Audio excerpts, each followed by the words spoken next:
Salam alaikum. Aujourd'hui, donc, je vais continuer le cours sur l'RDM, la résistance des matériaux, pour les deuxième année, donc licence génie civil. Et on a vu la dernière fois, donc on a parlé un peu de la statique, donc je vais continuer sur tout ce qui est statique. Et on avait dit que statique, ça veut dire que c'est tout ce qui est donc équilibre. Équilibre. Et c'est pour cela qu'en génie civil, on utilise le terme équilibre statique. C'est-à-dire que votre structure, elle est en équilibre. Elle ne tombe pas, elle ne bouge pas et elle ne se renverse pas. Donc quand on parle d'équilibre statique, il faut donc généralement toujours revenir à la notion de Fx, Fy, Fz et M autour de Y. Généralement, il faut que somme et somme, tout ça égale à 0. Si on est donc dans un état plan, si on est dans le plan, on est dans le plan, ici, si je suis dans le plan du tableau, donc j'avais dit que X, et je préfère ici l'appeler Z, parce que quand vous allez ensuite utiliser un peu les logiciels au niveau du calcul RDM, l'axe Z, c'est toujours l'axe vertical, c'est l'axe de gravité, c'est l'axe où vous avez l'application de l'accélération G. Donc, en général, dans une structure, elle peut être étudiée dans un état plan, c'est-à-dire qu'elle ne bouge pas, elle ne sort pas du tableau, elle ne sort pas. Quand vous n'avez pas des efforts dans le sens du tableau, si vous ne poussez pas, si les efforts sont parallèles à Z et parallèles à X, on peut donc étudier notre structure dans un plan. Par exemple, si vous avez, par exemple, le cas, imaginez vous avez une échelle, vous allez monter dessus, donc imaginez vous avez donc une échelle, vous avez par exemple un mur, vous avez ici un mur, et vous avez ici le parterre. Si vous mettez une échelle comme ça,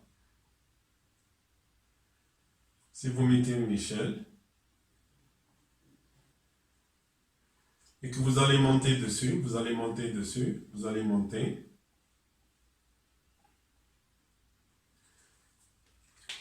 et bien cette échelle-là n'est pas soumise à des efforts qui la font sortir du plan.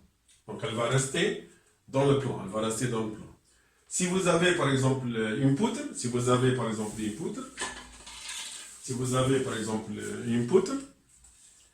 on peut, donc s'il n'y a pas d'effort qui la pousse comme ça, on va rester dans le plan comme ça. Donc elle va bouger comme ça, ok? Donc on est dans le plan du tableau, Et c'est pour cela que une grande majorité de structures de génie civil peut être étudiée dans le plan, c'est-à-dire en utilisant uniquement ces trois équations.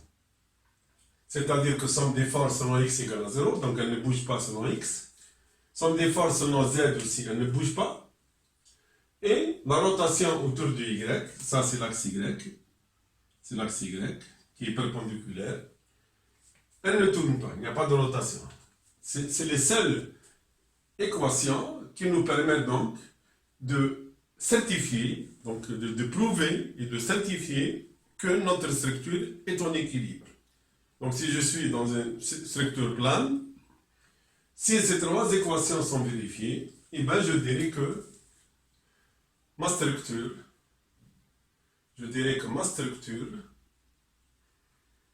est en équilibre. Elle est en équilibre.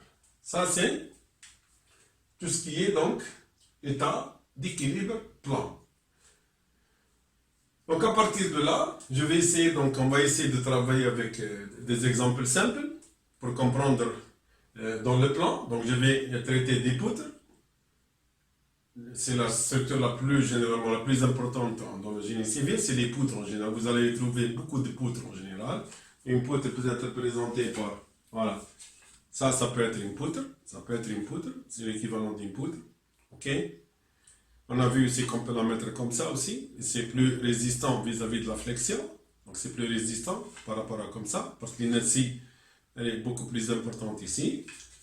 Donc je sais a priori donc, comment disposer, comment donc, maintenir et dimensionner une poutre. Si vous avez une poutre par exemple, j'ai dit qu'il faut que la hauteur soit importante par rapport à la largeur. Parce que la hauteur, elle intervient en h3 dans l'inertie. Donc il est préférable d'utiliser une grande hauteur que d'utiliser une grande largeur. Comme ça, vous allez donc accroître votre inertie. Donc ici, donc, on avait parlé aussi des systèmes d'appui. Donc des systèmes d'appui. Donc on peut avoir des appuis simples. On avait dit que les structures de génie civil en général sont très lourdes. Donc généralement vous avez une priorité vis-à-vis de la charge verticale agissant selon Z. Parce que une structure elle pèse, elle a un poids très très important en général par rapport à ce qu'elle va supporter. Et généralement donc vous avez toujours une action, l'action selon l'action verticale, c'est-à-dire selon Z, elle existera toujours, elle est toujours présente dans les structures.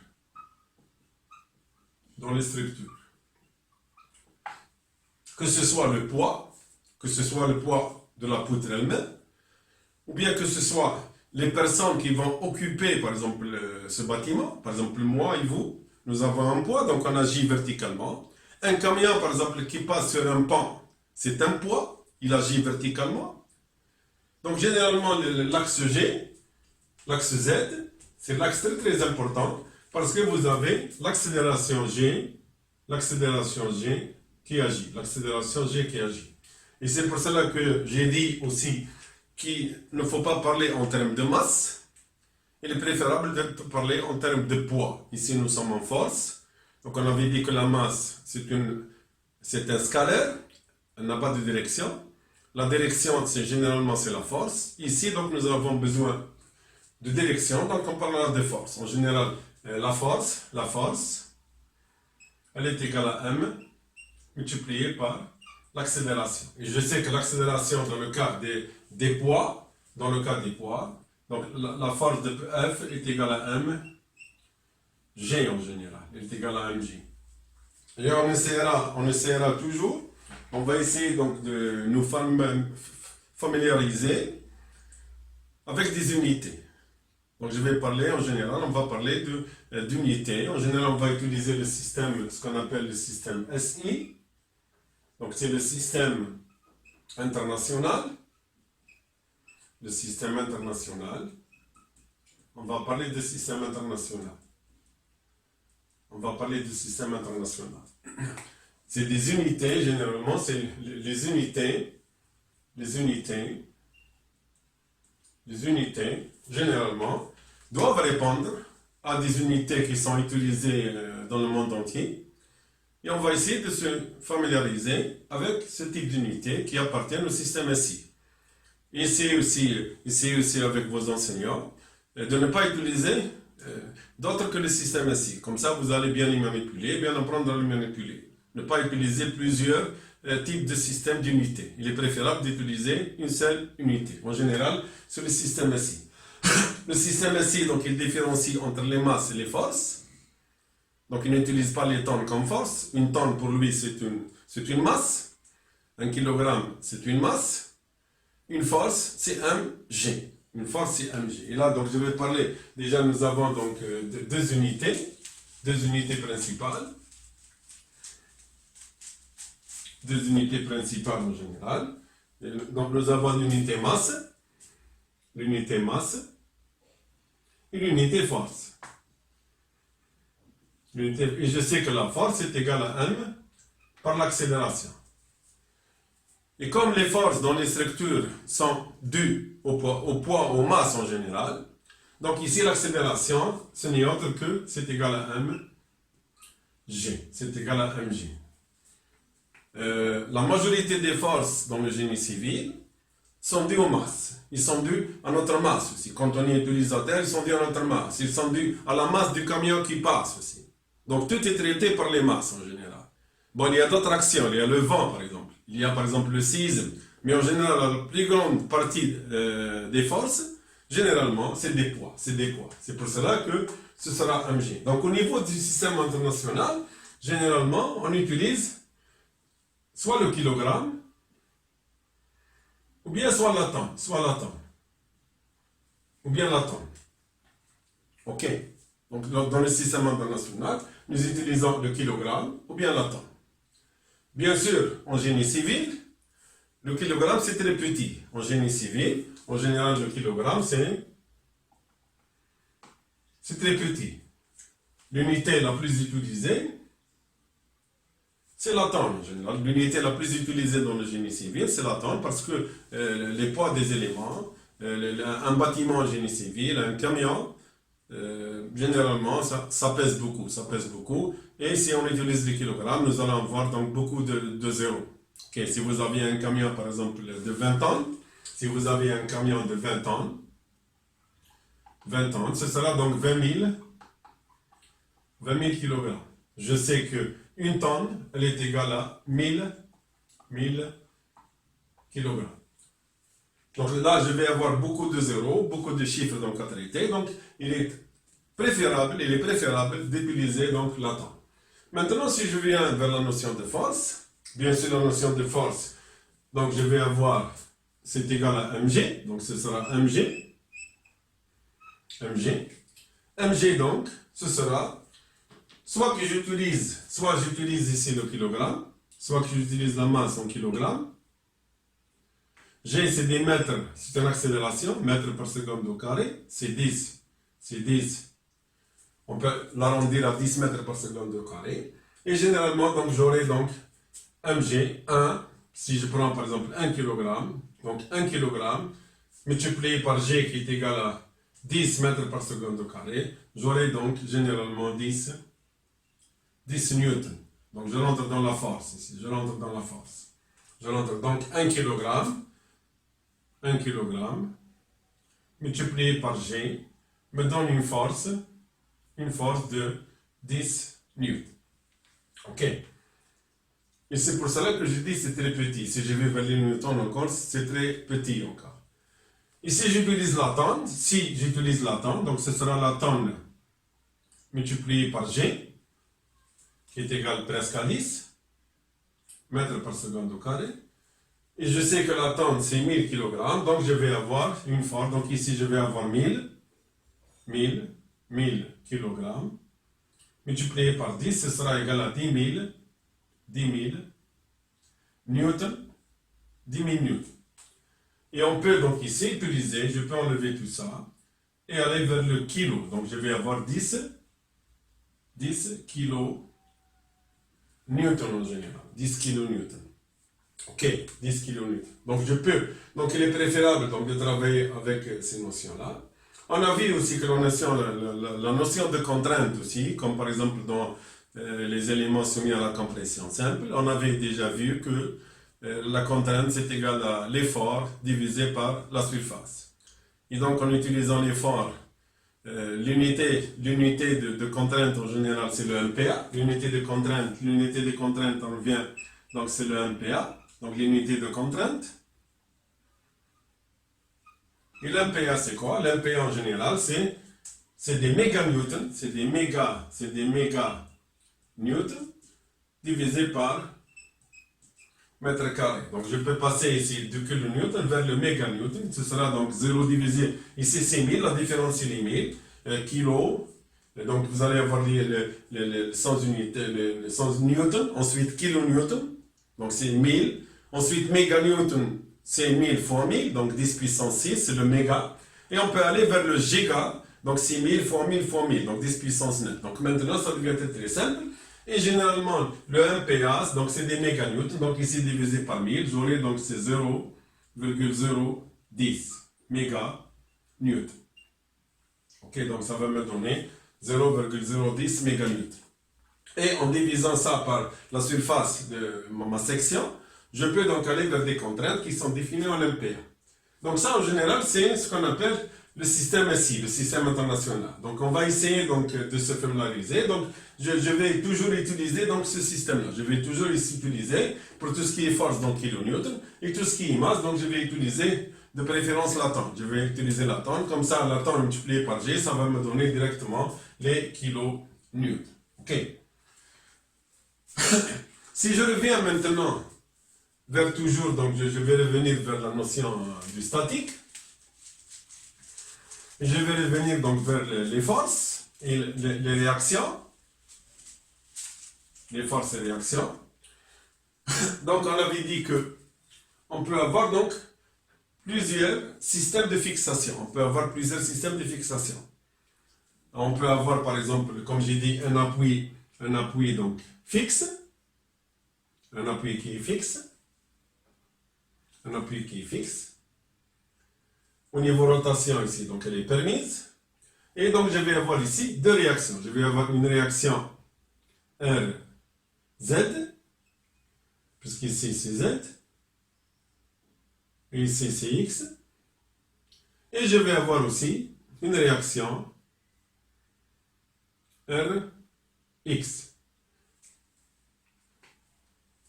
Ces deux réactions sont des éléments force. Sont des éléments de force. Et on avait défini que la force, elle a une direction, elle a aussi une valeur, et elle a aussi un point d'application, et généralement elle a une direction. C'est pour cela que quand on va définir les réactions maintenant on revient vers la notion de force, et généralement je dois donc indiquer, ici ça veut dire que ma réaction RZ, elle est vers le haut. Ici, la réaction Rx, elle est dans la direction X. Donc pour moi ici c'est positif, je peux dire que ici c'est positif. Et la même chose ici, c'est positif. Puisqu'elles sont dans la direction X. Et celle-là, elle est dans la direction Z. Okay, donc j'indique une direction. Au niveau donc de tout ce qui est force. Ici donc j'ai deux réactions possibles. J'ai deux réactions. Et je pourrais définir ça comme étant un appui double.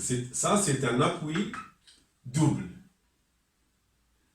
Double, c'est-à-dire qu'il a une double réaction. Une dans le sens X, je suis dans le plan, une dans le sens Z.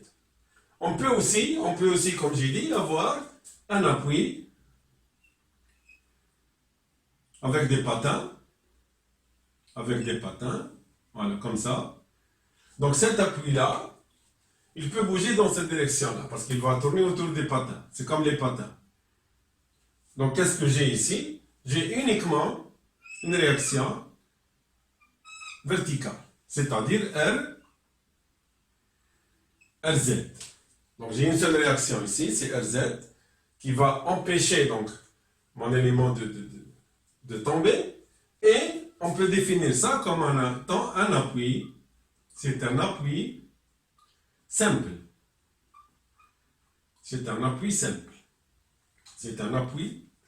Donc d'ici nous avons déjà deux types d'appui. Et nous avons aussi, comme on avait défini, il reste donc tout ce qui est moment en général. Tout ce qui est moment. Le moment peut être réalisé de différentes façons. On peut avoir un moment,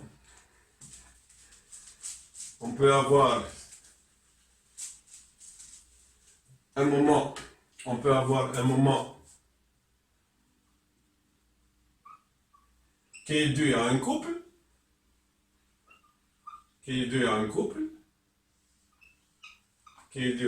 On peut avoir un moment donc qui est dû à un couple donc il suffit donc en rotation par rapport à un point, il suffit de comme ça et comme ça.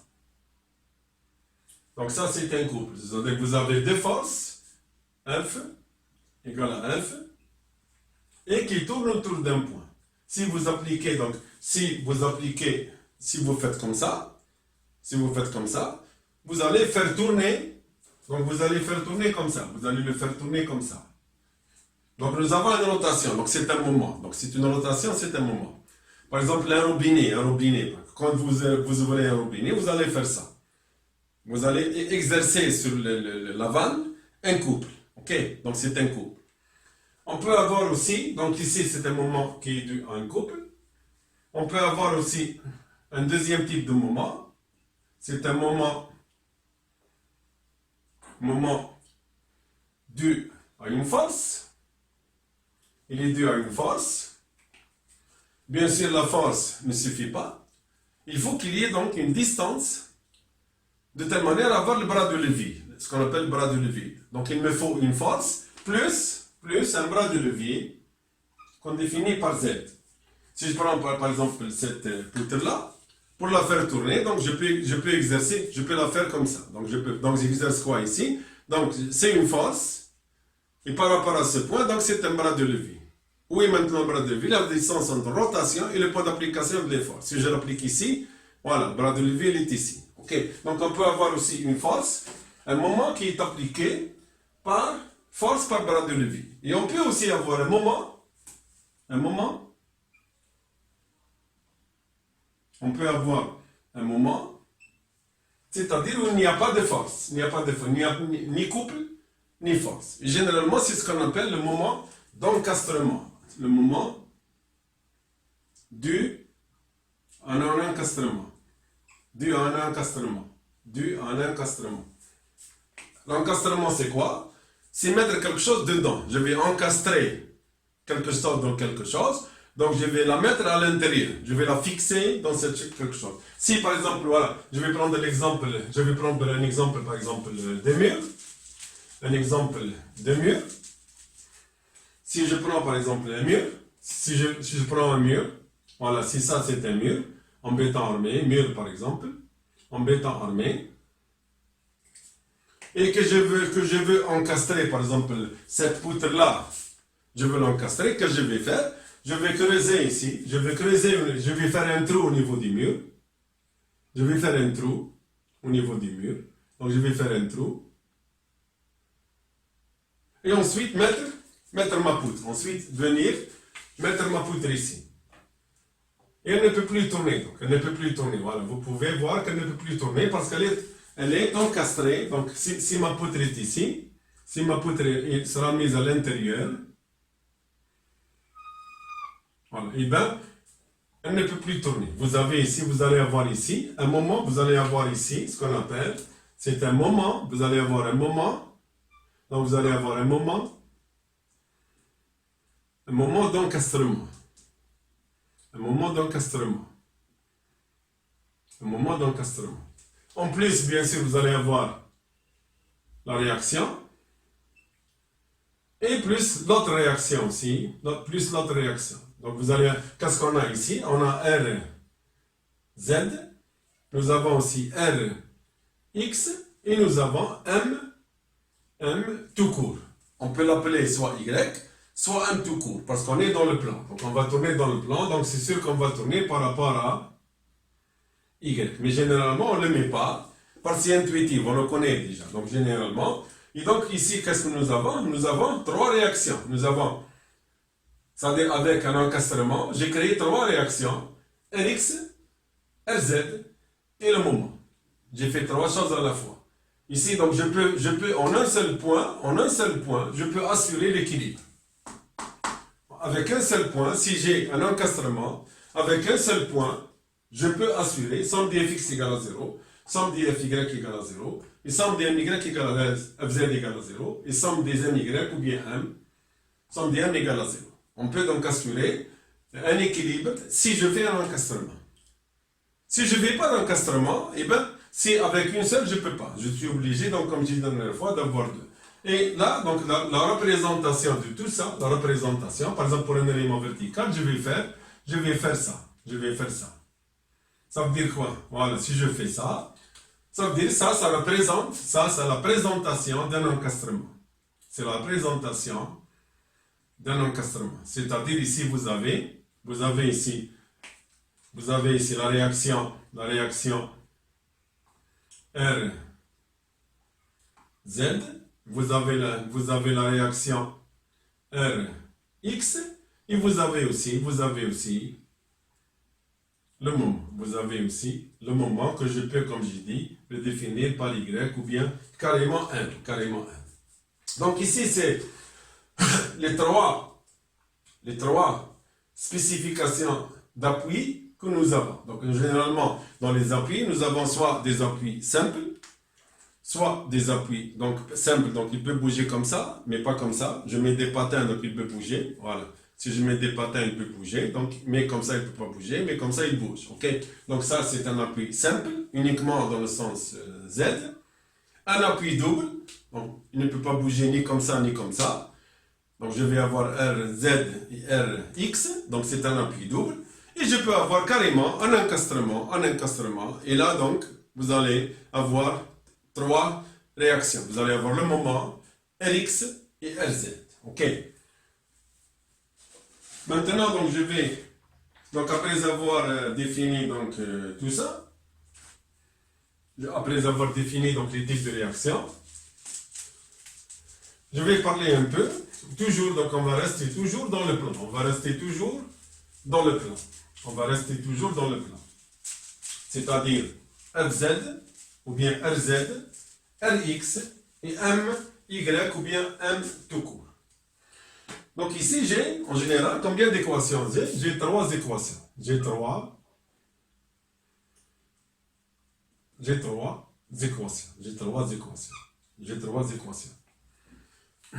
Donc j'ai trois équations, comme on avait dit. Somme des fx égale à 0, somme des fz égale à 0, et somme des moments par rapport à y égale à 0. Ça, c'est les trois équations qui me permettent d'avoir ce qu'on appelle un équilibre.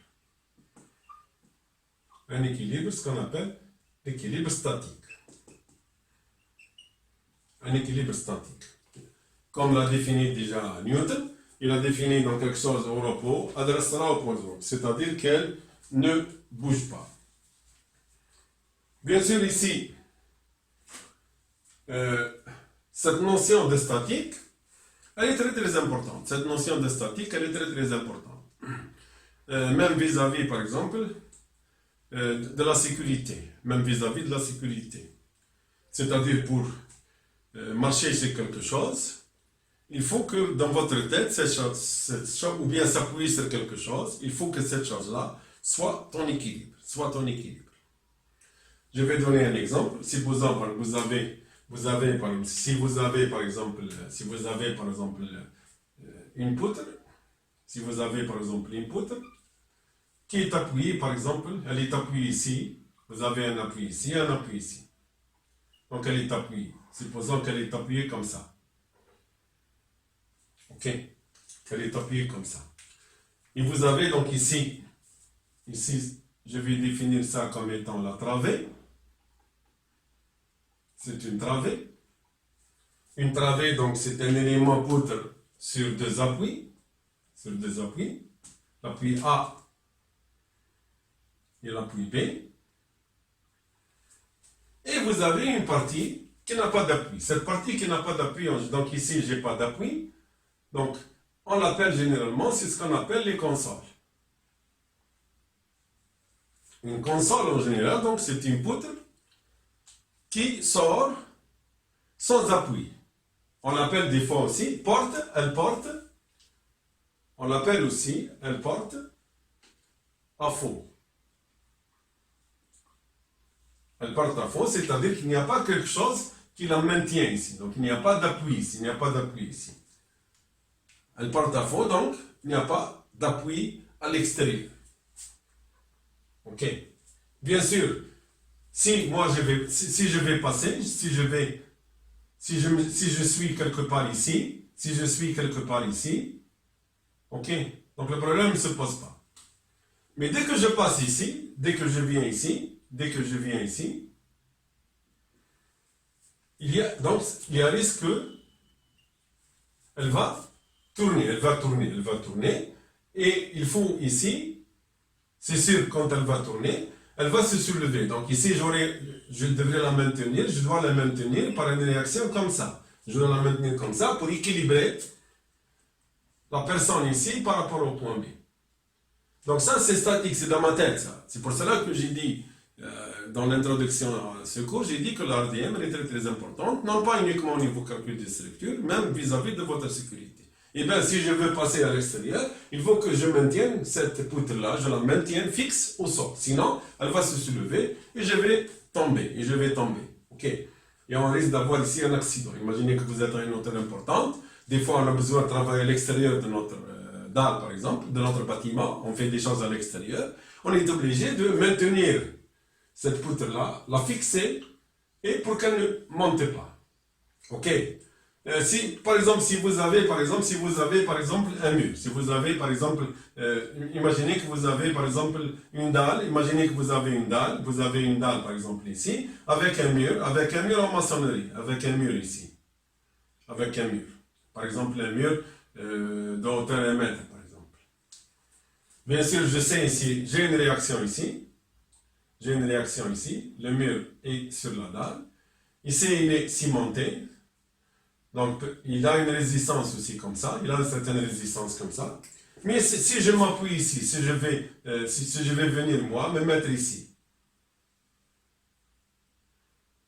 Je vais me mettre ici, ok? Je vais m'appuyer, me reposer, je vais m'appuyer sur le mur, Qu'est-ce qu'il va se faire ce mur-là? Donc, il y a risque que le mur se renverse. Donc là, ici, il va falloir faire très très attention.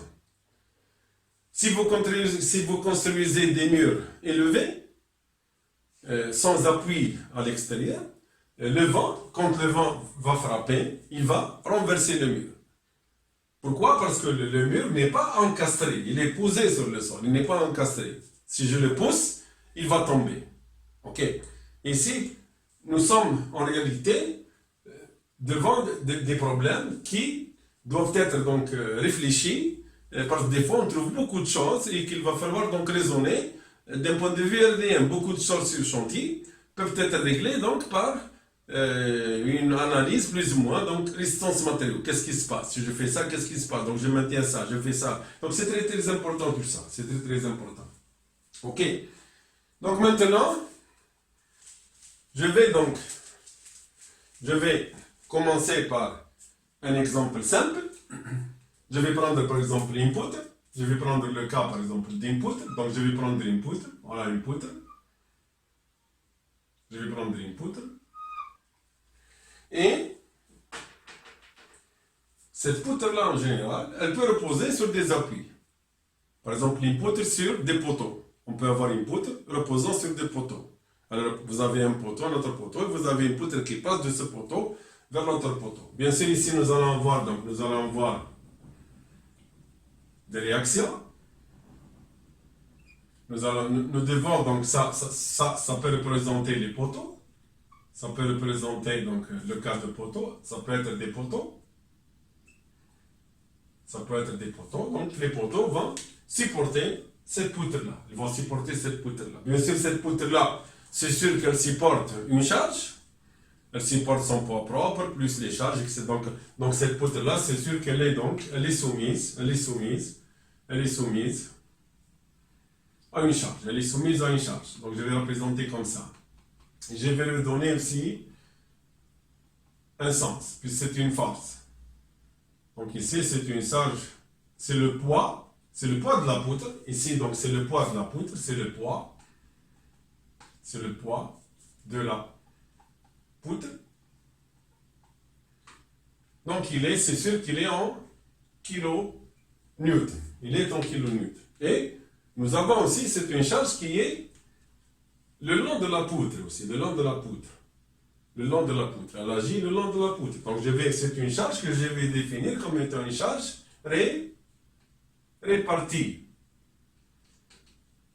C'est une charge répartie. Donc elle est répartie le long de ma poutre. Ok, elle est répartie le long de ma poutre.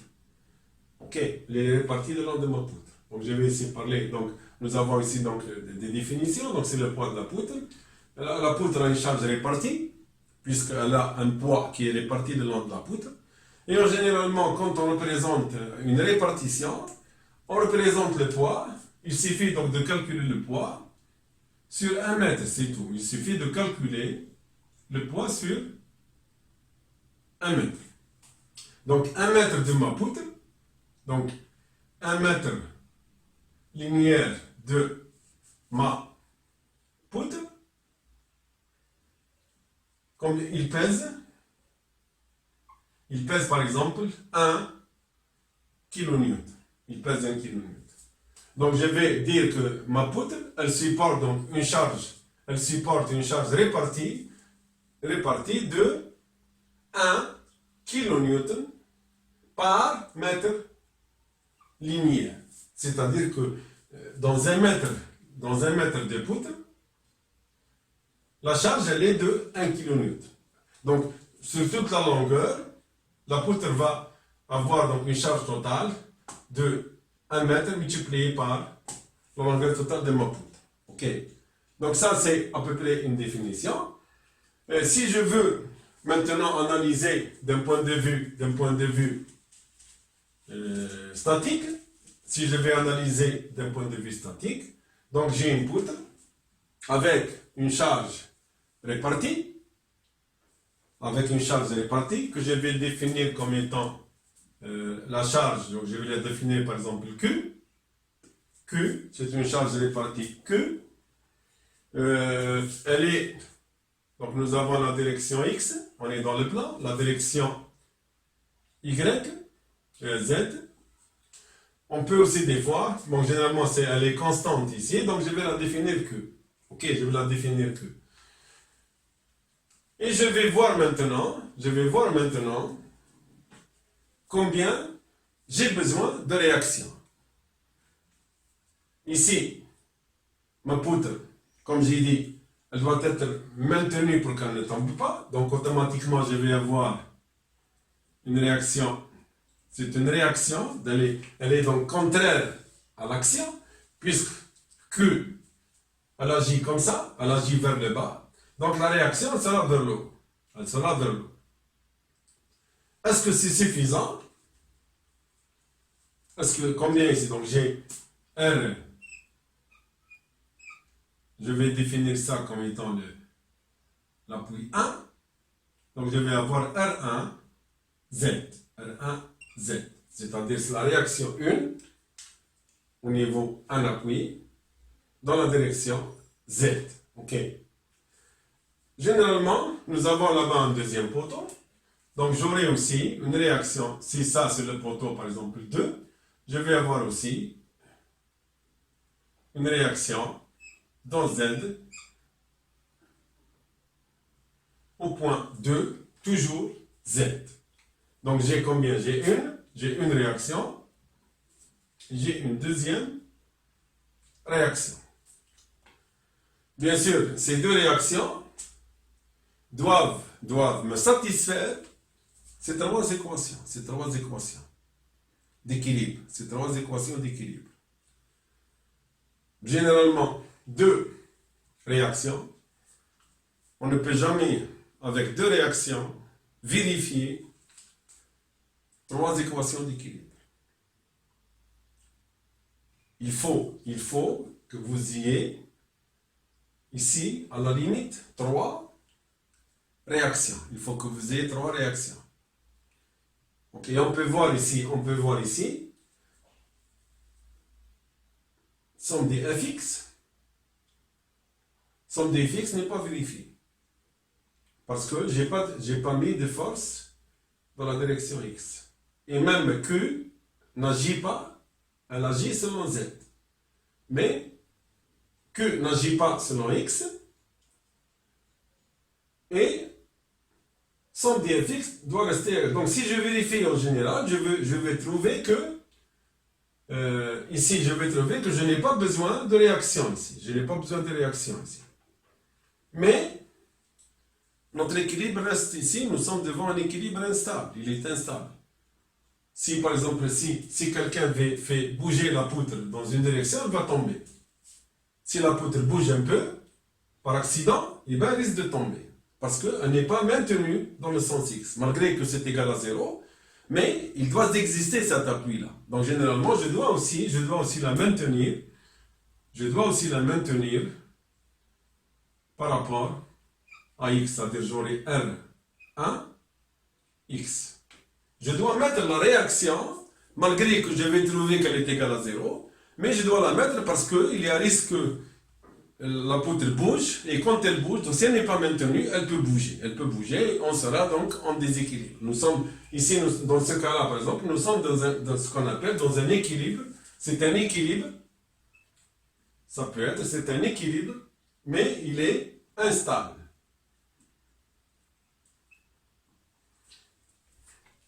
Il est instable, c'est-à-dire que si je la mets, c'est vrai, elle va être en équilibre, mais dès que quelqu'un la touche, dès que quelqu'un la pousse un peu, la touche, ou bien par accident, eh bien, elle va bouger, elle va tomber.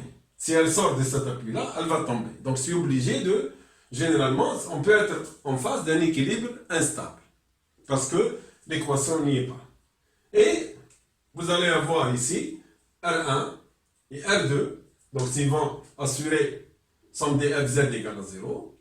Et la rotation, donc le déséquilibre par rapport à la rotation, soit la rotation 1, soit la rotation 2, si je tourne autour de 1, il sera maintenu par R2. Donc c'est la force par le bras de levier, c'est la force bras de levier, vous pouvez le voir.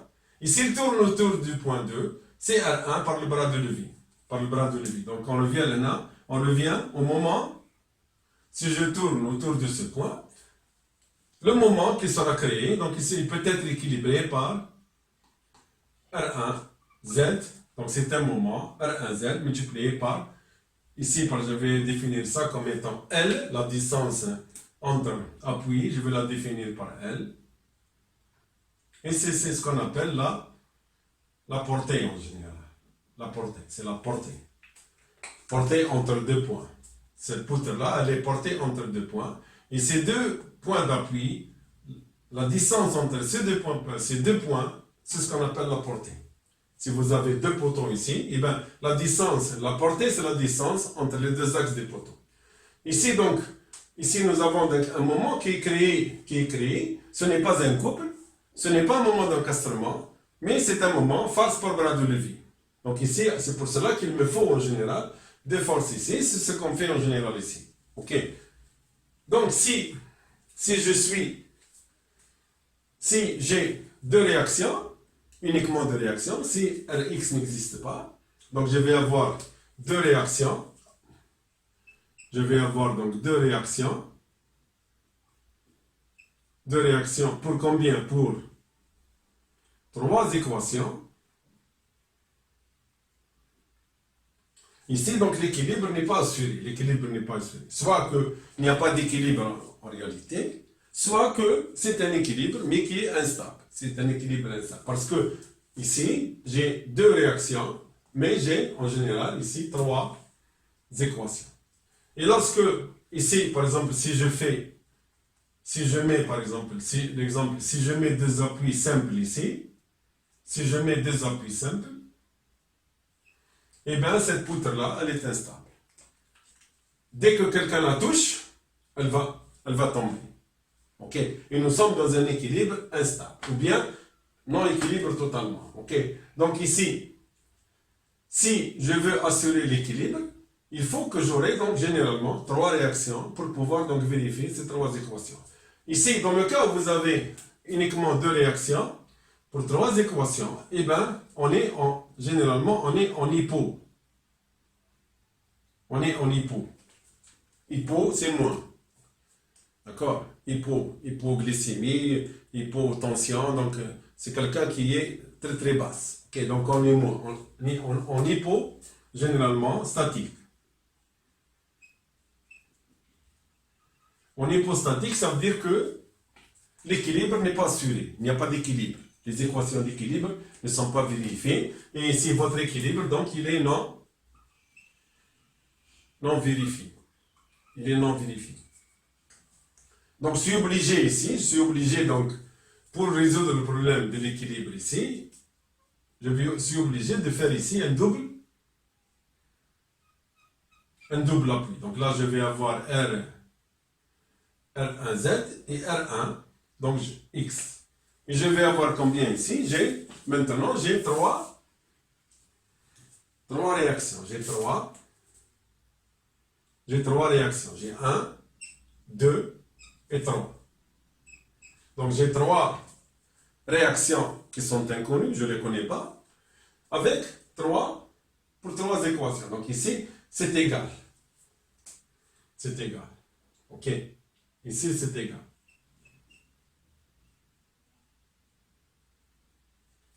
C'est égal. Maintenant, je suis plus en hypo maintenant. Je suis plus en hypo. Je suis en iso. Je suis en isostatique.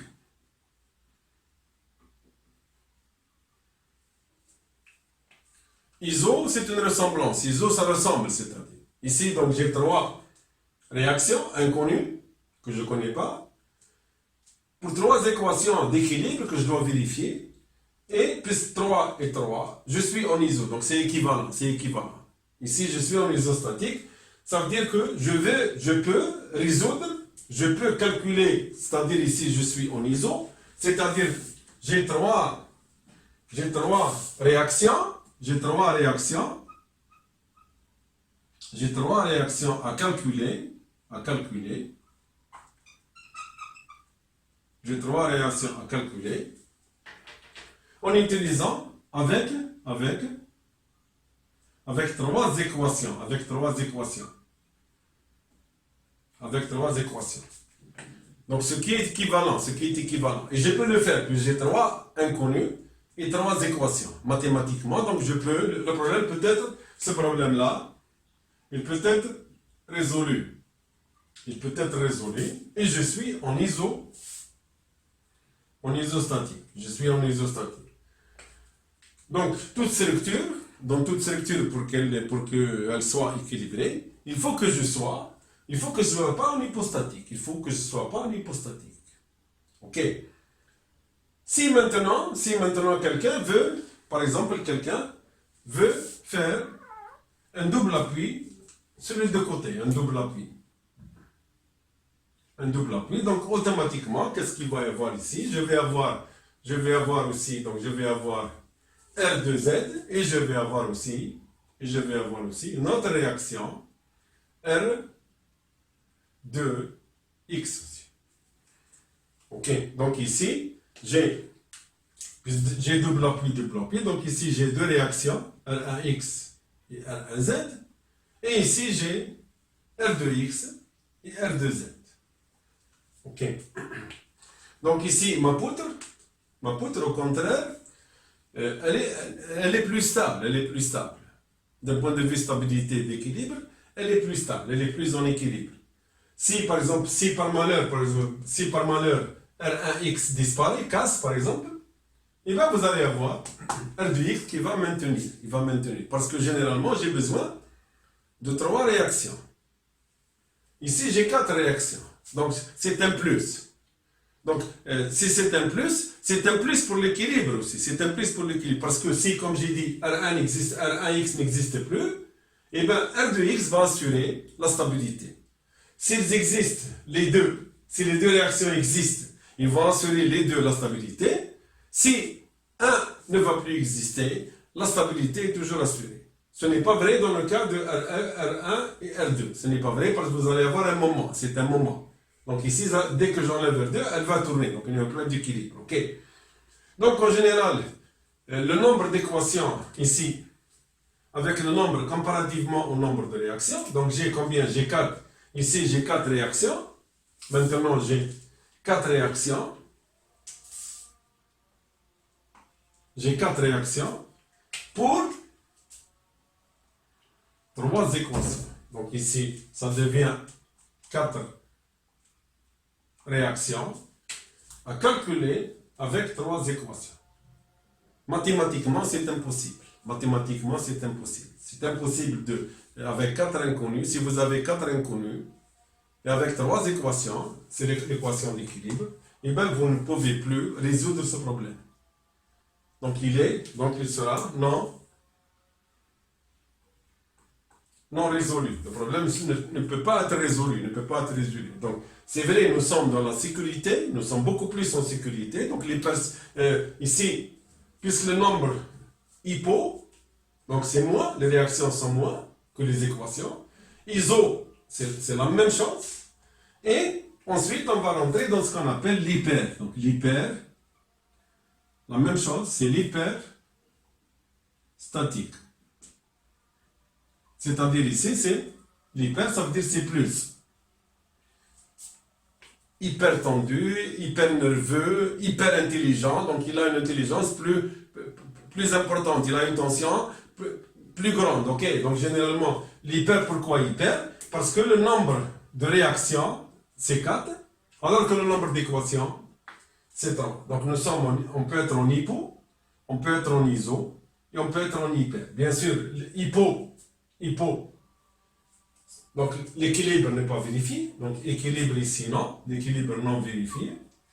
En iso, oui, l'équilibre, il est vérifié, et je peux résoudre le problème, je peux le résoudre, je peux calculer, c'est-à-dire les 3 réactions, je peux les calculer.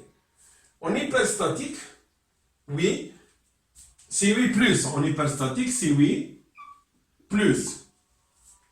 Il est plus vérifié, d'accord? Il est plus vérifié, il n'est pas uniquement vérifié, il est plus vérifié. Donc un système hyperstatique, il a beaucoup plus de réactions que nécessaire. Donc généralement, c'est quelque chose de plus, c'est quelque chose de plus. Mais est-ce qu'on peut le résoudre? Est-ce qu'on peut le résoudre? Non. Non, résolu. Les équations ne permettent pas de calculer un système hyperstatique. Les équations d'équilibre ne permettent pas de calculer un système hyperstatique. Et généralement, on va vers d'autres, on va utiliser d'autres méthodes en plus des équations d'équilibre. Je dois introduire encore, je dois rechercher une 4e équation pour pouvoir résoudre mon problème, pour pouvoir déterminer R1x, R1z, R2x, R2z. Parce que je ne peux pas les calculer avec les 3 équations en général. Ok. Ça, donc, c'est l'objet de notre cours en général. L'objet de notre cours pour cette année, ce n'est pas les systèmes, donc on ne va pas s'occuper des systèmes hyperstatiques. On peut les déceler, on peut les connaître. Il suffit de dire combien vous avez de réactions et combien vous avez d'équations. Le nombre d'équations, c'est 3. Je vois les réactions. Si elles sont égales à 3, c'est bien, c'est iso. Donc c'est la même chose, je peux calculer. Si c'est hypo, donc elle n'est pas en équilibre, je dois rajouter donc d'autres appuis. Et si elle est en hyper, je ne vais pas le calculer. Et tout ce qui est hyperstatique, il ne rentre pas dans le programme de la 2e année. Et on peut définir, par exemple, ici, nous avons 4 équations, nous avons 4 inconnus, 4 réactions, avec 3 équations. Donc, combien il me manque d'équations? Il me manque 1, il me manque 1, il me manque 1. Il me manque une équation. Et on va appeler ça, c'est un système hyperstatique de degré 1. De degré 1. Si, par exemple, je vais prendre par exemple un autre cas, si je prends par exemple un autre cas, imaginez par exemple vous avez une poutre, imaginez vous avez par exemple une poutre, encastrée ici, encastrée, et double appui ici. Donc ici encastrement, et ici double appui. Elle sera quoi celle-là? Ici combien? Ici donc j'ai 3 réactions. J'ai 1, j'ai 2. Donc j'ai R1, Z. R1, ça c'est R1, X. Et j'ai aussi, puisque c'est un encastrement, donc j'ai le moment M. Et ici je vais avoir le point 2 ici, je vais avoir R2Z et R2 X. Combien j'ai ici de réactions? J'ai 1, 2, 3, 4 et 5. J'ai 5. Donc j'ai 5 réactions à déterminer. J'ai 5 réactions à déterminer. Et combien j'ai besoin? Uniquement de 3 équations. J'ai besoin de 3 équations. Donc celle-là, elle est elle a une stabilité en surplus. Elle est beaucoup plus stable encore que ce qu'on a vu auparavant. Parce que j'ai encore un mouvement qui a été créé. Donc elle est plus stable.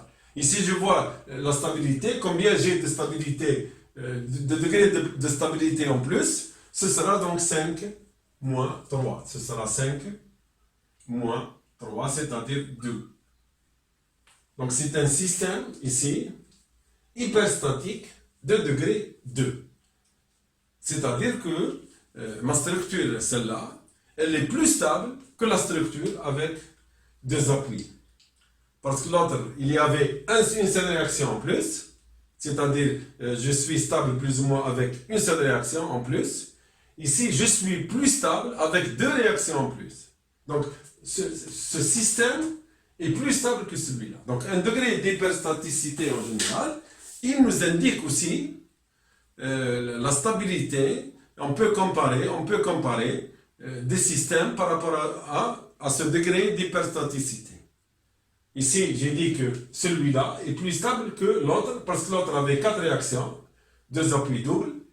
Donc, j'ai un appui en plus que je peux éliminer, surtout dans le sens horizontal, non pas dans le moment. Donc, elle est stable, elle est plus stable qu'un système isostatique, ok? Mais celle-là, alors encore, elle est beaucoup plus stable. Alors que si je mets de l'autre côté aussi, supposons que je mets aussi ici un encastrement ici, si je mets un autre encastrement ici, donc je vais avoir 3 réactions, plus 3 réactions. Donc je vais avoir 6. Je vais avoir 6 réactions. Et 6 moins 3, ça va me donner un degré d'hyperstaticité de 3. Et bien, cette structure-là, c'est la plus stable. Elle est beaucoup plus stable que celle-là. Et celle-là, elle est beaucoup plus stable que celle-là. Et celle-là, elle est beaucoup plus stable que celle-là, qu'avec 3. Donc un degré, en général, un degré d'hyperstaticité, il nous donne une idée sur les équations d'équilibre au niveau de l'équilibre statique. Plus une structure, elle est hyperstatique, et plus elle présente de stabilité. Et c'est pour cela qu'en général, en génie civil en général, il est préférable d'avoir des systèmes généralement hyperstatiques. Des systèmes hyperstatiques. La chose la plus importante en général, c'est il faut que dans votre structure, vous ayez quelque chose d'hyperstatique parce qu'elle a plus de stabilité et plus de sécurité. Okay? Et donc, je vous remercie pour votre attention et à la prochaine, Inch'Allah. Okay. Salam alaikum.